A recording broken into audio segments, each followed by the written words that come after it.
You're listening to The Green Machine, your home for Irish football, news, and nostalgia, and for the coming weeks, your home for all things girls in green as we follow Vera Pauw's Ireland during their maiden World Cup odyssey in Australia and New Zealand. If you're new to the podcast, be sure to subscribe to us wherever you're listening and check out our socials, which are all in our description.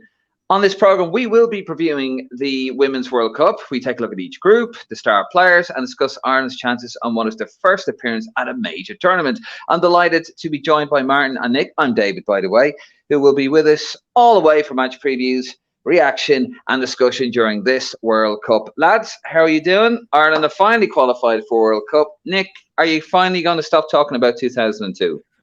Yeah, look, 21 years on, and I'm still not over 2002, but getting a similar kind of buzz. You know, the idea of the colour of a World Cup, the hype of a World Cup. I'm very, very excited. Even getting over, it reminds me of 2002 in a way because they're early morning games, aren't they? Now, not as early as back then. You know, your kind of 7 a.m. jobs, but the buzz of getting up, having your breakfast, watching Ireland play Australia in a couple of days. It's a very exciting time and one that I hope the nation embraces. Yeah. Well, Martin, Nick says it reminds him of 2002. It reminds me a bit more of 2012. Having done my review on Vera Pauw and a couple of other things, but we'll get into that later. How are you feeling about it? Yeah, I'm really excited about this. I mean, only a few days out till, what is it, match day minus, what are we, 2? So it's very exciting in the terminology of our backroom staff there doing a fantastic job in Australia. So, yeah, really looking forward to it. You know, like you said, Dave, it's our first World Cup. It's our first big tournament for a long time as well. And it's the women's turn now. So, you know, we're on the major stage. I'm really looking forward to it. I think the whole nation will get behind the girls. I think these players will be household names by the end of it, whatever they achieve on and off the pitch. So, yeah, looking forward to it. Well, before we get into the Irish team, we're going to talk a little bit about the women's game in total. We're going to talk about the growth of the women's game. So it's been a very highly anticipated World Cup, which coincides with a very substantial growth in the women's game. Not to mention it having such an impact on the game in Ireland. Lads, Nick, I'll let you lead in this one. Is this the biggest women's World Cup ever? I think in terms of recent growth, in terms of the attention that it's gotten in recent times, it probably is. I think in an age where men's football has become very, very, I mean, it's always been money driven, hasn't it? But it's at a different level now. It's at a bit of a disgusting level now at the moment. Looking at transfer fees, looking at the ego of some players, the carry on of some of them. We won't mention it, but there was a footballer kind of in the headlines last week for some very poor reasons and some disgusting support of that player. The one thing I would say about the women's game and a lot of women's players is that there is probably a more modest approach, apart from one team that we're going to chat about in a little while. And also there's kind of more of a, I suppose, a connection with the fans. You know, we've seen that with Vera Pauw's Ireland. We've seen that with the England team. As much as we, you know, like to bash England and slag England off, the one thing I'd say is the connection that team has shown the fans, the respect that team has shown the fans, the modesty that those players have shown, the bit of crack, the bit of normality, the human side of those players. I think that's part of the women's game that is so appealing at the moment. That's really become lost in the men's game. And again, I don't want to keep comparing the two, but I think that's become so much more evidential in the last few years. The quality of player that's been produced, the quality of football. You can see the countries who've invested a lot of development in the women's game. It's come on leaps and bounds. All you have to do is look at clips from years ago compared to now. And in terms of the technical ability, the quality, the speed of the game, yes, there is a bit to go. Absolutely, there is in most global sports, but I think we have hit a time now in 2023 where you know, the women's game is on the upward trajectory, and it's hitting a bit of a peak at the moment, I think. Yeah, Martin, Nick just touched on it there. Like, obviously, you know, the way the men's game is uber competitive, dirty in so many ways and so many levels. Do you feel it's a bit more of a, and I don't mean to sound in any sort of facetious way, do you think there's more of a sisterhood about this World Cup? Because we're going to have, Nick touched on it there, certain clips from previous World Cups. Let's be honest, we're going to have clips on Twitter of chauvinistic gentlemen, and I use that term loosely, You know, when there's going to be a misplaced pass, there's going to be a howler by the goalkeeper. You're going to get all of that, aren't you? You're going to say, oh, they want equal pay, and you want this, and you want that, and the state of these, and all that kind of stuff, even though you get that sort of thing in the men's game. But do you think there's a bit more camaraderie amongst the women's teams for this one? It seems to be a bit different, doesn't it? You saw the Irish team and the English team, the fans coming together as well, didn't you, during the build-up? Yeah, I think I think the word I was kind of thinking of is more of an innocence to it. You know, it is Yeah. that it's not super competitive. You know, when the Lionesses won the Euros, it was kind of embraced and welcomed in a way by some of the Irish players, in a sense, which I don't think we would have got if it was been the male counterparts. You know, Katie McCabe, Bruce Littlejohn were over there watching it. You know, supporting their teammates from Arsenal who did amazingly well then. And I think on the back of that Euro success with England across the water, as it were, I think that helped lift the Irish game and the supporting of women's football in Ireland, without doubt. And I think it's nice to see. You know, I don't really have a problem with it. I don't see England and Ireland as competitive in the women's game. And I'm all for development and positivity, as you know. And I think on the back of that successful Euros, I think the increase in women's participation in Ireland, young girls wanting to play, you know, them Lionesses were undoubtedly heroes to some English-Irish girls growing up now. And, you know, and then you see, oh, who have we got playing for our team? Oh, Katie McCabe, wow. And then she's like a superstar for Arsenal in the Champions League, playing at that elite level. You've only just got to see as well how the country has embraced the girls leaving, going off on this World Cup, and how everybody knows Vera Pauw's name, and they all know Kate McCabe, they know Denise O'Sullivan. The well wishes behind the girls is amazing to see, and I love that innocence in a way. I love the fact that all the buntings up now, the flags. I think that will increase as the tournament goes along, and yeah, I think it's just great to see, to be honest. And it is. This, I keep using the word innocence because it kind of is. It's just that they're off on this amazing adventure. Well, football hasn't ruined the game yet. I mean, just for my 2 cents on it, lads. You know, obviously. Look, we've obviously had a lot of negative press when we've, you know, on our respective pages, Lansdowne Road and the Green Machine, you know, about trying to cover the women's game. It's actually calmed down a lot, to be fair. I think people are more behind it now, but in the formative years of us covering it, I think there was an attitude of, oh, you know, it's outrageous. They want the same pay as men and all this stuff, which isn't actually true. That's a very loaded statement, that kind of thing. And, you know, I just think, okay, no one's trying to say that in terms of quality level it's anywhere near in the men's game. We're still very much in the formative years of women's football. You know, it's really starting to catch on, and it's going to improve and it's going to get better. I just don't understand some people's attitudes. Like, why would you begrudge women representing their country playing football at their highest level and, you know, being role models for young girls across, and boys, you know, across the country and across the world? I just think it's a wonderful thing. And you're right, Martin. There's a fair bit of innocence there about it. I think it's all for the right reason. So I'm looking forward to it. But it just, you know, you're going to get the usual avalanche of nonsense from certain folks. Actually, I saw one thing that was making the rounds, like, get your flags out for the girls in green. It was like a tea towel. You know, this kind of thing. Like, what's that about? Like, I just don't understand it. But if you're listening to this, you know, have a look, give it a chance. You know, get behind the girls. Seriously, just get behind it. They're representing Ireland. You know, they're hopefully going to encourage generations to come. Anyway, we're going to actually get a bit too serious there, lads. We'll move it on to the. I could go on a rant about that all day, but Nick, you're going to give us a little overview of each group. You're our man, and you're our Stato. Do you remember Stato? Yeah. Do you know who Stato is? No, I'm much younger than you guys, so Jesus Christ. Angus Lochran, Fantasy Football League. I've had the pleasure of being in his company. Good lad he is. He's all right. Seems like a nice fella when he's not in debt. Sorry, Angus, if you're listening. Right. Well, take it away, Nick. Give us a little overview. Tell us what we can expect. The underdogs, the favourites, the stars, everything. So what I'm going to do is I'm going to go through each group, each team one by one. I'm very conscious it's going to be a lot of my voice, so come in whenever you want, lads. But we're going to start off with Group A there. So Group A containing Norway, New Zealand, the Philippines, and Switzerland. So Norway probably favourites in that group. former winners of the tournament in 1995. They haven't been in the best of form in the last couple of years. Of course, they lost 8-0 to England in the Euros last year, which was, kind of a national embarrassment for them being such a powerful, footballing nation. And a very, very difficult 2023 for them so far. They lost to Sweden and Denmark already this season. So they're going in as the top seeds, but probably on a lower ebb compared to some of the other stronger teams. Host New Zealand, or co-host rather New Zealand, they don't look too promising at the moment coming in as co-host. They've lost 7 of their last 10 games and are winless in those last 10 games as well. They were hammered by Portugal 5-0, who were debutants in this competition as well. And in 5 attempts at the World Cup, even though they consistently qualify, they've yet to ever win a game in the World Cup. So in terms of hosts, a little bit like Qatar last Christmas, they're probably going to have a big struggle.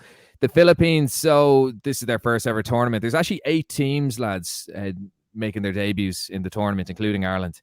Philippines being one of them. They basically had a massive overhaul of their system and how they produce players in the women's game. And as we know, like there's a massive Filipino community all over the world, including in Ireland. But they pull a lot of their players from the American college system. And they've a lot of girls kind of, I suppose, that are based in America or brought up in America, naturally coming through a very, very strong system representing them. So they've qualified. They have a very promising team, expected to be, I suppose, one of the whipping teams of the tournament, but they're there nonetheless. And then finally, as I said, the Swiss, who've only been in one previous World Cup and are going to host the next European Championships in 2025. Probably similar kind of level to us, similar kind of level to Ireland. They'll be, I suppose, hoping to garner a bit of interest in this World Cup as they build a bit of momentum for the European Championships. Now, onto Group B and some familiar teams. So top seeds there, Australia, the hosts. Now, Australia's best performances have been quarterfinals, and they've managed to get into 3 of them. Very, very unlucky not to get to the semi-finals in 2015, where they were considered one of the favourites. And of course, very, very key household names, I suppose. Sam Kerr, a player that a lot of people will be familiar with. Charlotte Grant, Kyra Cooney-Cross, Lydia Williams, again, one of their kind of veteran players, but will be a household name within the women's team or the women's game. They are considered one of the favourites for the tournament. I suppose the fact that they're hosts, and also given their really, really good form. They beat England in April 2-0, and that ended England's 30-match unbeaten run under Serena Wiegman. So they are really, bringing a bit of momentum into this tournament. As I said, the fact that they're hosts, they're going to be playing in front of 83,000 fans against us in a couple of days' time. They are going to have that home advantage, but this is a team that are expected to get to at least the semi-finals and are being touted as possible favourites. Now, I know we're going to talk about them in a bit more detail later on, but of course, the Republic of Ireland. So, Girls in Green, one of the other debutant teams in this World Cup. Again, a playoff win over Scotland getting us there. Very, very promising team. Vera Pauw, one of the top coaches in international football in the women's game, and some very, very promising players. Of course, we're going to speak about some of them a little bit later. Katie McCabe naturally is, I suppose, one of the best players in Europe at the moment, getting in the Champions League team of the season. So there'll be a lot of eyes on Ireland. We are underdogs. I know we're going to elaborate on it over the next couple of weeks. We are underdogs, and I think we need to appreciate that. And the game against Australia, we beat them last year. I think that's worth keeping in mind, but it's going to be a tough road. But I think out of all of the, let's say, minnow or smaller debutant teams in the tournament, we are probably one of the strongest along with the likes of, say, Switzerland, who would be around our level. Nigeria. So Nigerians have actually qualified for every single tournament since the Women's World Cup began. But they're coming into the tournament with some very, very poor form. So they've won 3 they've won their last 3 games, having lost 6 on the trot just before that. Now, they do have a couple of very good individual players. Asahat Oshala of Barcelona, Rahishat Ajibade of Atletico Madrid, and Uchenna Kanu. I don't think she's any relation to the former Arsenal player. 3 players who are very, very promising. However, they are not expected to do much in this tournament. Again, I think the game that we have against them will be very, very pivotal in terms of whether or not we progress to the next round. And then finally, Canada, who are the reigning Olympic champions, one of the top teams in the women's game.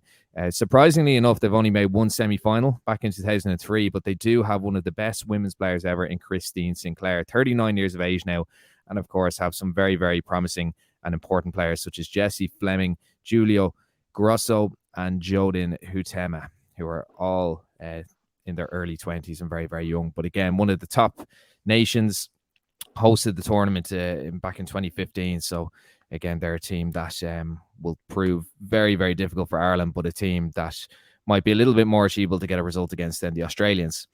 On to Group C. So this group contains Spain, Japan, Zambia, and Costa Rica. So in terms of the Spanish, they are a team who didn't actually qualify for their first World Cup until 2015, and then made, I suppose this is their third consecutive World Cup.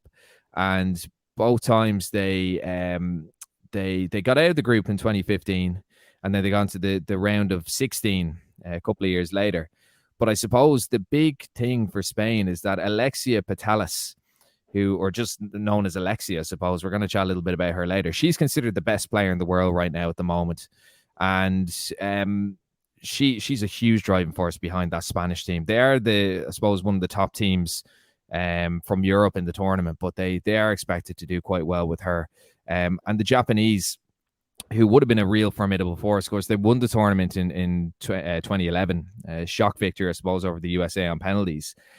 Having said that, they have kind of lost their way in recent years. They are still a formidable force, still probably the best team in Asia, along with Australia, who play within the Asian Confederation, just like the men. But they have kind of drifted off the radar a little bit, which is unfortunate for them. But they will be a very technically good team. Very, very easy on the eye to watch. I do remember that in particular from 2019. Very, very nice team to watch. And we can expect them to possibly cause a few upsets. Zambia, probably one of the weaker teams in the tournament. Of course, we played them a couple of weeks ago, didn't we? With a fairly comprehensive victory. Their last few games, obviously they lost to us, but two drubbings, a 5-0 and a 5-2 double header against South Korea, where they looked very, very defensively vulnerable. That apparently was tightened up, but I didn't see any evidence of that against Ireland. They're another debutant team. They are one of the up-and-coming nations in Africa, but it looks like that they could be one of the whipping teams as well in this tournament. And finally, Costa Rica. So one of the top teams in CONCACAF within the North American region of FIFA, I suppose. This is their second World Cup, their first appearance coming in 2014. They have kind of struggled to, 2015 rather. They have struggled to kind of take things to the next level since then, and have suffered a few drubbings in the last couple of years. So that will be one of the weaker groups. Even the top seeds, as I said, Spain, they aren't necessarily favourites at the tournament. So a little bit easier than our group. Group D. So England, Denmark, China, and Haiti. So, of course, we know a lot about England. Obviously, the Lionesses winning the European Championship just last year. Very, very highly rated team. Probably one of the favourites of the tournament, and I think that they will fancy themselves. Of course, some world-class top players. Alessia Russo, Georgia Stanway, Alex Greenwood, just a couple of names to mention. And Lauren James as well, who actually could have played for Ireland. She's really come into her own the last couple of years. So they will be expected to compete for the tournament altogether. It does look like the way that the seedings are going, that they could end up playing Germany in the quarterfinals. So that will probably be the make or break of them. They will want to compete with the likes of the US, the likes of Australia, who of course did beat them earlier in the year. So, that England team is, as much as we slag them off, they're a very, very formidable team. They're quite a likable team, I think. And I know I'll probably get a bit of slagging for that, but they are a likable team. And they are expected to go very, very far in this tournament. The Danes, so this is actually their first World Cup since 2007, which is a bit of a surprise because, traditionally, I suppose, back in the 80s and 90s, they would have been one of the top teams in European football in the women's game. They've made two quarterfinals back in 1991 and 1995. And although they have, they have kind of come back in the last couple of years from the wilderness, it does look like England will run away with that group, which also contains China, who did lose the final in 1999 on penalties to the USA, and Haiti, who are also making their debut, I suppose in surprising circumstances as well, beating Senegal and beating Chile, who would be two decent teams in the international game in terms of the women. Now on to Group E, and I mentioned how, I suppose, some of the men's game has become very unlikable. Well, we're probably going to talk about one of the most unlikable teams in sport, apparently, and that is the USA women's national team. So we probably remember, I suppose, Mia Hamm, that celebration back in 1999 where she whipped her top off. Not the full lot, Dave, don't get too excited. But again, that kind of put them onto the world stage. That really, really announced, I suppose, American women's football, even though it had been so formidable for so many years. I suppose one thing that they'll be looking at from a personal perspective is they will be the first ever national team, male or female, to win 3 consecutive World Cups. So that's really, really on their mind at the moment, and that's something that they'll be looking to emulate. They've had 3 straight defeats this year, or sorry, at the end of 2022 rather, and that was to England, Spain, and Germany. So they are coming into the tournaments as hot favourites. However, they have had mixed fortunes in the last year. Of course, their key players, Alex Morgan and Megan Rapinoe, who of course is retiring at the end of this season after the tournament. So when I mention them being unlikable, there's, I suppose, in the last tournament in 2019, a couple of things. Again, not really things to get offended about, but it did kind of upset the footballing community. I suppose they beat Thailand 13-0 in the group stages, and it wasn't the fact that they beat them 13-0, but I think it was the nature of their celebrations, the nature of the way they played, that kind of thing. Again, I don't see anything wrong with it, but that seemed to piss a lot of people off. And also Alex Morgan's teacup celebration. Do you remember that, lads? Yeah, I do, yeah. Yeah, the teacup celebration against England, which was considered a bit furious. It's considered a little bit distasteful, but to be honest, I thought it was kind of funny, a bit cringe, a little bit cringe. It's kind of, stereotypical of Americans nailing a stereotype of different nations, isn't it? But look, they had the last laugh, really. Another kind of key player and someone who's really worth mentioning is Trinity Rodman, of course, the daughter of Dennis Rodman. So she is one of the key players in that USA team. The second seeds in that group are the Netherlands. So, of course, they lost the last final. So it's going to be a rematch of the 2019 final. So it's, one of the top nations, of course, Vera Pauw's former team. They finished as runners-up. But apart from that, they only actually made their World Cup debut only 4 years before in 2015, despite being very, very successful within the European Championships in previous years. Some excellent players there, a lot of them based in England. They are a very technically good team, and they are expected to compete with the USA. But again, a little bit like England's group, the USA are expected to run away with that group. Portugal, who I will be supporting if they get to the knockouts and we don't. It's nice actually having both teams in the tournament. Their World Cup debut as well. They've been in 2 European Championships and put up a decent showing in both of them, not really making any major headway or anything like that. So this is a major achievement for them, also going in through the playoffs, just like us. And I think it's worth mentioning as well that the Benfica women's team performed very, very well in the Champions League this season. The good bulk of that team are represented in this Portuguese team. And then the final team in Group E is Vietnam, another debutant. And it looks like this is going to be a very, very difficult tournament for them. Very recently, France, who we played last week, they were 6-0 up against Vietnam at halftime, and eventually the game ended 7-0. But there seems to be a lot of struggles there. Again, similar to the Philippines, they have called on players from other nations, but again, it looks like that they will struggle. Group F. So Group F containing France, Brazil, Jamaica, and Panama. That's a very colourful group, isn't it? So the French wouldn't be like a French team, lads, would it, if it wasn't for a little bit of drama in the build-up? So I don't know if you guys remember Hervé Renard. He's the coach who pulled off that shock victory for Saudi Arabia against Argentina last December. He's actually taken over as the national team coach. He also won the African Cup of Nations with Zambia. So again, a guy who's gotten the best out of kind of limited teams, but he is taking over a very, very strong French team, a team that is really expected to compete. He came in for Karine Diakara after she lost her job after long-term discontent from the squad about her managerial methods, where a number of players said that they actually wouldn't play for her anymore. So Renard, it was I suppose it was a massive shock for the Saudi Arabian Federation that he was taking this job. Probably didn't go down well either, and I don't mean that to be funny, but he is a very, very highly rated coach. Again, they will be, I suppose, maybe not one of the favourites to win, but they will certainly be one of the favourites to compete. The fact that Lyon have won the Champions League 6 out of the last 8 seasons. Again, a big bulk of that team is representing this French side. It will kind of represent well for the French and their chances in this tournament. Brazil, so not necessarily the same as their male counterparts. They always compete. They never quite get past kind of a semi-final stage or even a quarter-final stage. They have made it to the knockouts in every final season. Actually, I'm going to go back on that because they actually did make the final in 2007, but in recent years they haven't. I suppose they haven't competed as much as many people would have thought on the world stage. They are the South American champions. They did win the Copa America, so that is kind of a bow to their string. Marta, who's kind of their most recognizable player, I suppose, she has suffered injuries in the last couple of years, and they will be hoping that she's back and fully fit for the tournament. Jamaica, so similar to the Filipino squad that we spoke about a little while ago, how they have a lot of Americans. The Jamaicans have a good combination of Americans and English players that kind of qualify in the granny rule. Their star player is Bunny Shaw, who's one of the top players in England. She's playing for Man City and just scores goals for fun. And I think it's worth noting as well that Bob Marley's daughter, Cedella, has actually pumped a lot of money into this Jamaican side. So they've gotten a lot of substantial funding and they've some really, really top players. A little bit like the men's team, they are kind of an up-and-coming nation of international football.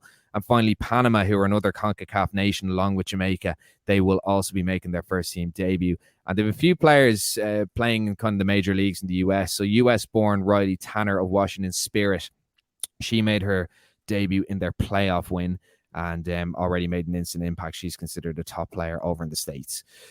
Group G, so Sweden, Argentina, Italy, and South Africa. So Sweden, always considered a powerhouse of the international game.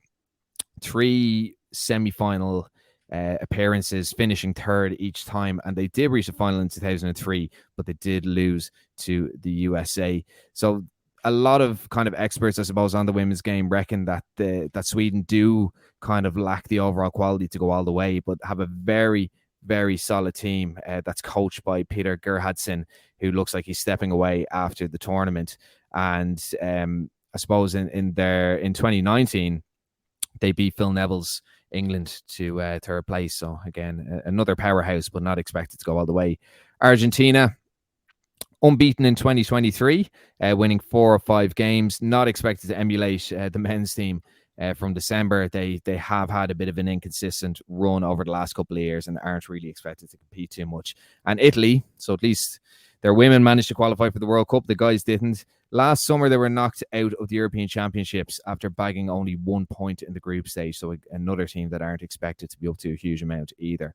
South Africa, the reigning African champions, actually beating Morocco 2-1 in last year's showpiece. So Desiree Ellis is their coach, a very, very highly rated coach, former South African international, and she plays a very, very expansive brand with the South Africans and a very exciting brand. So the team aren't expected to get past the group stages, but they are expected to play a brand of football that's very, very easy on the eye.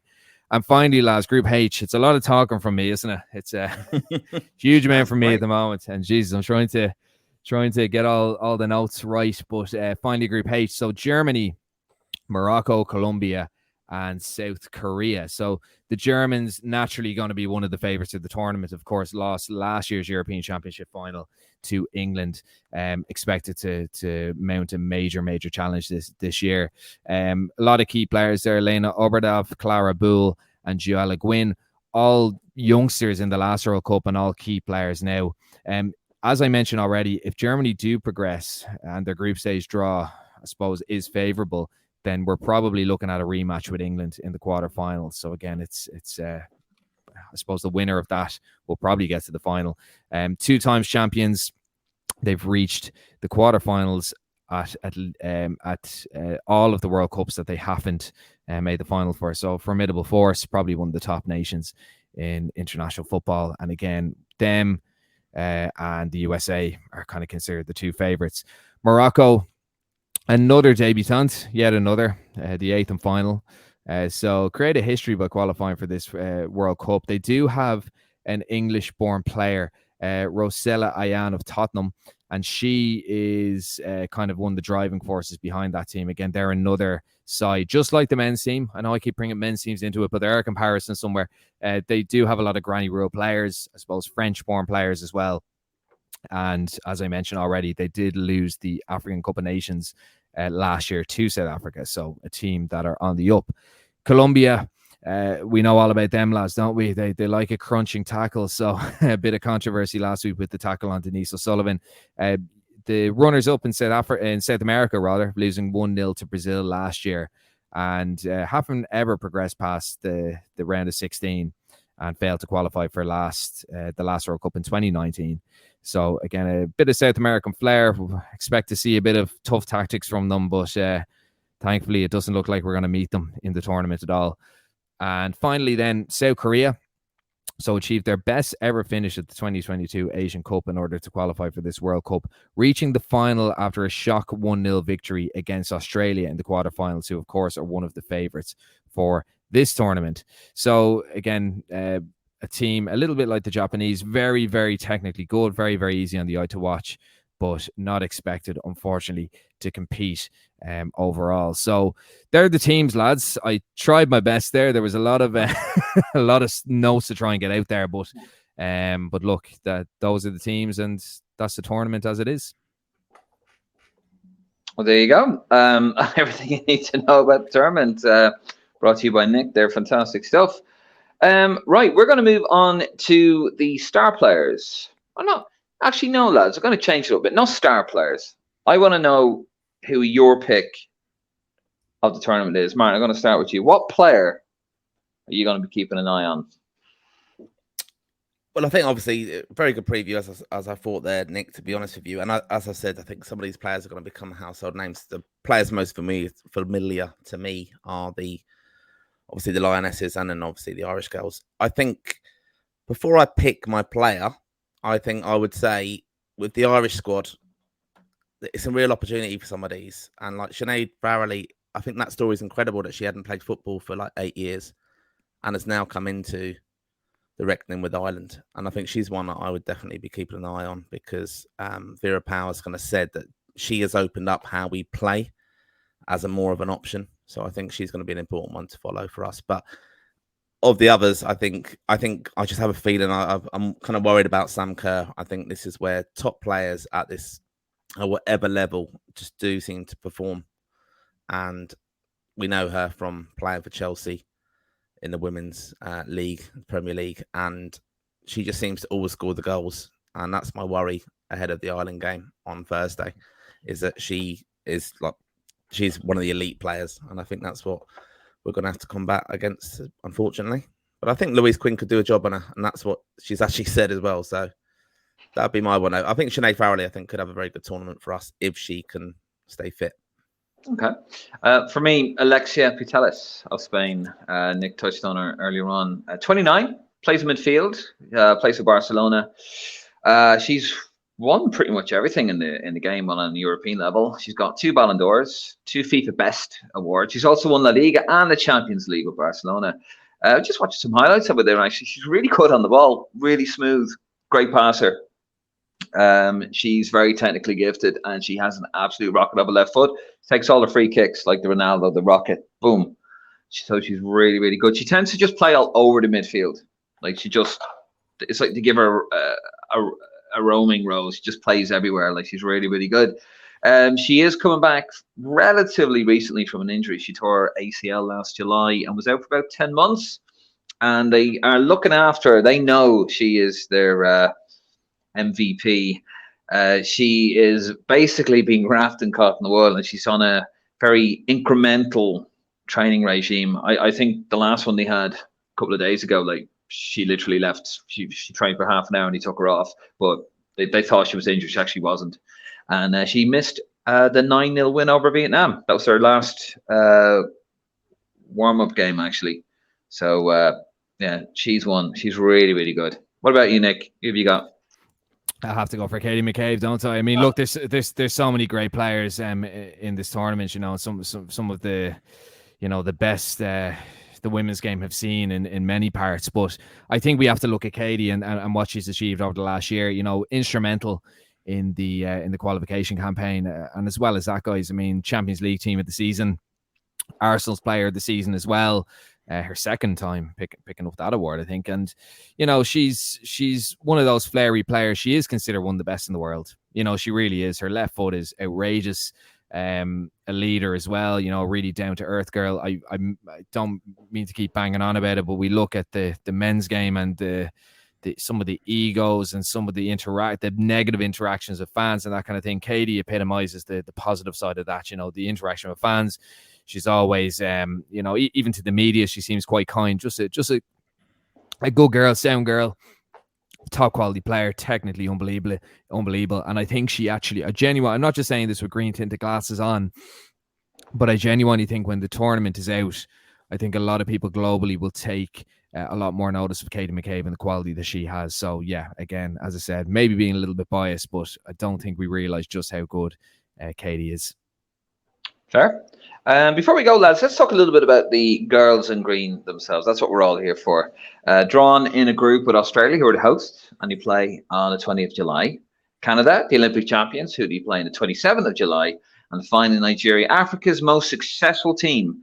They finish up the group on the 31st of July. Hopefully not their final participation in the tournament, Ireland, that is.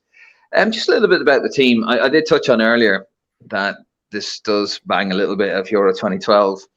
Over at Ireland, Vera Pauw, she likes to play defensive style, doesn't she? A 5-4-1, and it's kind of come in for a little bit of stick from certain parts of the media.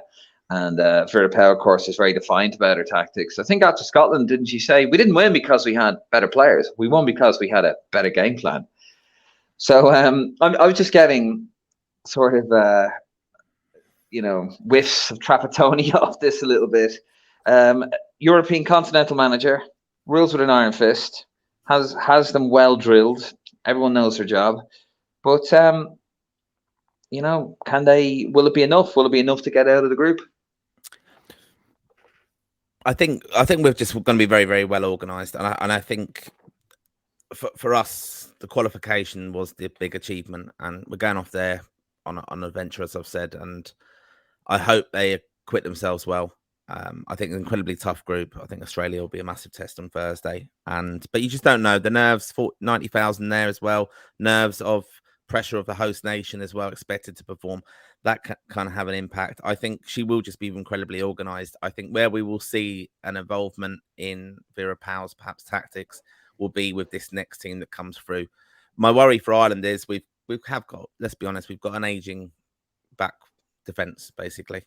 That will be the last tournament for some of those. We have incredible young players coming through. Some of them have missed out on this one for injury and various other reasons. Not without controversy as well. You know, I do think Jamie Finn was influential, obviously qualifying, and she's only a kind of backup player over there, not going to be in the squad. Very unlikely, unless obviously something massive happens. But I think Vera Pauw's not going to change her ways now. She's trying to evolve the team. She does rule with an iron fist. She's going to. I think that's why she's brought in like Sinead Farrelly and Kyra Carusa. I think that's why she's got them. That's evolving the team. And I think for the next campaign, which is going to be very important, obviously in the backup, we've got the Nations League coming up and then the qualification for the Euros. That's going to be the aim for this team. I think they're going to have their day in the sun now in this tournament, hopefully acquit themselves well. I mean, realistically, we're looking to qualify in second place. I think Australia or Canada might probably be too strong. We can nick a point in the first game. Amazing. Comes down to the beating Nigeria, hopefully. And it could be a game against England if they top their group. So that is something to look forward to. But, Vera Pauw said they're going there without fear. We've got some young players as well. I'm not kind of saying they're all old and they're going to be changed, but I just see this team really evolving in time. And Vera Pauw, though, is going to be going there very, very organised. And I think, Nick, I appreciate what you're saying. Katie McCabe, I hope she's going to have the opportunity. I think she's better as a forward. She's more of a threat from there, but I think she will be played as a defender or wing back. And then we might not see her creative spark as much against top quality teams. I hope people do see her as a top player, and the same with Denise O'Sullivan. But I think it's going to be a real tough tournament for us, in all honesty. Yeah, Nick, do you think we've got enough to get out of the group? Obviously, our two best players are Sullivan and McCabe going in with, well, Sullivan should recover from an injury. McCabe obviously wasn't too healthy coming into on the way to travelling to Australia. Actually, was taken out of the last game against France. Yeah, look, I have to kind of echo what Martin's saying there. And the thing with this team is it is our best ever women's team. You know, we some really, really good teams in the Noddies. I think what we have here is a combination of some really, really top class players. I mean, Denise O'Sullivan and Katie McCabe are unbelievable talents. You know, world class, I think. You know, people might say it's a bit of a stretch with O'Sullivan, but I honestly think the two of them are world class. And then we also have a number of players, you know, the likes of Niamh Fahey, you know, who's been involved for a long time. So some very, very experienced players there as well, who are just blending that quite well. And then, you know, likes of Abby Larkin, young player, I don't know how much she'll feature, but it's just, it's a perfect blend at the moment. As Martin touched on, yes, we probably don't play as an expansive game as many people will like. We did speak to Vera Pauw kind of earlier in the year, didn't we? And she kind of suggested that we might open up and play a bit more expansively because it's a major tournament and we've nothing really to lose. That Australian team are very strong. You know, they're full of confidence. They want to go out and win this thing, and they are kind of being tipped to win it along with the US and Germany. I think that's going to be a very, very difficult game. Canada, again, very, very strong side, very, very experienced side. They are one of the older teams in the tournament, and I think it's going to be difficult to navigate through them. Nigeria are there for the take, and I think they're in very, very bad form. I think we can get a result there, and we'd like to be in a position where we're entering that Nigerian game needing to win or needing a result to progress. I think it is going to be very, very difficult. I think it's only when you, like, I watched the Euros last year, the standard is unbelievable, and as good as we have been and as much as we've grown and we've developed, we're still a little bit off the top nations and even some of the nations kind of just underneath. So it's going to be tough. As I said, I'd like to think that going into the Nigerian game we've something to play for, but it's going to be a tough one. But I do think it's going to be a very, very pleasing team to watch. Yeah, well, obviously we'll be following very, very closely, and we wish Vera Pauw's Girls in Green absolutely nothing but the very best of luck. And whatever happens, I'm sure they're going to do is absolutely proud, absolutely no doubt about that. Well, that's all we have time for. We hope you enjoy this preview. We will be comprehensively covering the World Cup, and hope that you can join us along the way. As we mentioned already earlier on in the podcast, do subscribe to us, please. Wherever you are listening to this podcast, we've got our YouTube channel, we've got Facebook, we've got Instagram, we've got all sorts of content coming out over the Women's World Cup. So do give us a cheeky like wherever you can. And yeah, lads, we're going to leave it there. Thank you very much. Thank you very much for listening. Lads, thank you very much for coming on here. And come on, you Girls in Green.